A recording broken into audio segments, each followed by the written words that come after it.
Okey, hai, hari ini saya akan membentangkan tajuk pembentangan saya iaitu matlamat, keperluan dan nilai.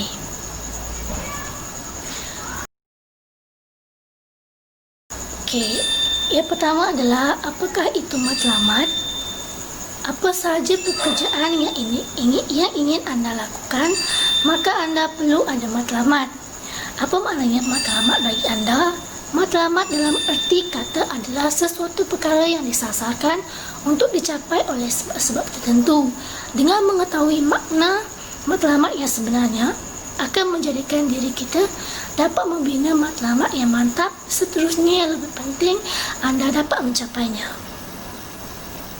Matlamat adalah yang pertama adalah ia adalah menjadikan anda sentiasa fokus dan memberikan penumpuan terhadap sesuatu kerja buat anda. Kedua, ia merupakan cara memandu arah kerja dengan betul dan berkesan. Ketiga, ia menjadi satu kompas pada anda pada hala tuju kerja yang terarah. Keempat, ia jadikan anda ada sasaran yang perlu anda bidik.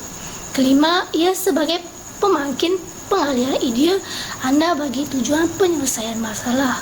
Yang keenam, ia sebagai wadah kekuatan untuk anda sentiasa tabah dalam mengharungi pelbagai halangan. Ketujuh, ia sebagai motivasi berterusan faedah-faedah yang bakal anda perolehi dan nikmati. Kelapan, ia jadikan anda gairah dan penuh rasa bersemangat untuk terus bekerja mencapai apa yang anda idamkan.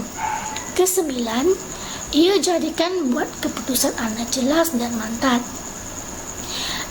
Ke-10 adalah ia jadikan minda anda dapat mengurus, mengatur dan mentadbir kerja anda dengan baik. Ke-11, ia akan memastikan anda akan capai apa yang diinginkan. Ke-12, ia jadikan diri anda benar-benar produktif.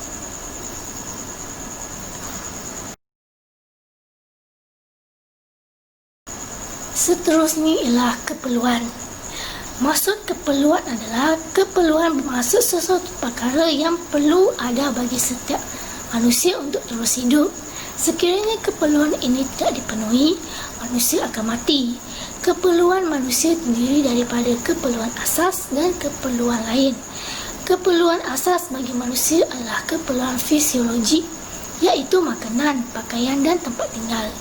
Makanan merupakan keperluan bagi manusia untuk terus hidup. Tanpa makanan dan minuman, anggota badan manusia tidak berfungsi. Pakaian juga merupakan keperluan bagi manusia untuk melindungi dirinya daripada cuaca panas dan sejuk. Tempat tinggal menjadi keperluan bagi manusia untuk berlindung daripada ancaman musuh, binatang buas, keadaan cuaca panas dan sejuk. Rumah sebagai keperluan asas bagi manusia.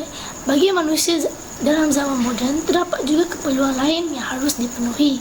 Sekiranya tidak dipenuhi, manusia akan mengalami kehidupan sukar.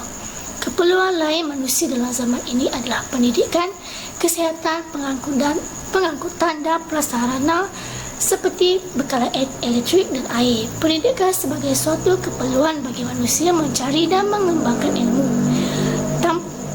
Tanpa ilmu, manusia tidak maju dan tidak pembangunan.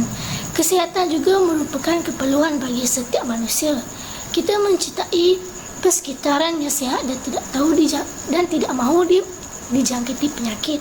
Di samping itu, manusia ingin bergerak bebas. Oleh itu, kemudahan pengangkutan sama ada melalui darat, laut atau udara merupakan keperluan bagi manusia.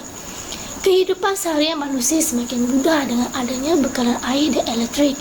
Jika bekalan elektrik atau air terganggu, kehidupan manusia pada zaman ini boleh terjejas. Akhir sekali ialah definisi dan fungsi nilai.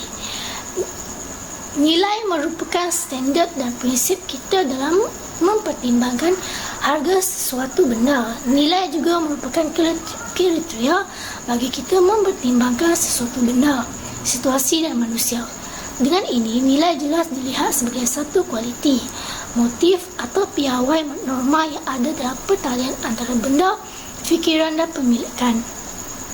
Secara amnya, nilai bertindak sebagai ukuran yang membantu individu mengenal pasti kedudukannya dalam sesuatu isu sosial atau moral. Nilai juga berfungsi sebagai dasar untuk menentukan apakah yang harus dicabar, dihujah, diubah atau dipertahankan.